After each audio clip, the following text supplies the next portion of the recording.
Sometimes we get these strange deep blue colors which might look unnatural to most people. So how do we fix this?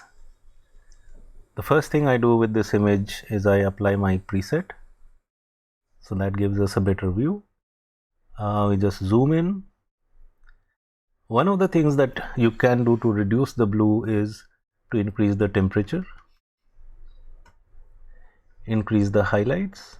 As you can see, the blue is changing, but highlights you might not be able to pull up, and also the temperature in a lot of cases. So how do we go about reducing this deep blue?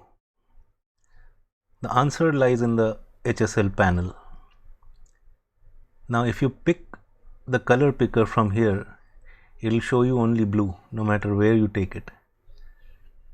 So we put this back and drag the purple saturation down. Watch what happens. See? So there is a bit of purple in there, and if you pull this down, just a wee bit of reduction in the blue saturation, increase the luminosity of the purple and maybe a bit of blue, and there you have it. It's a simple fix and you have more natural looking blues now. There you go.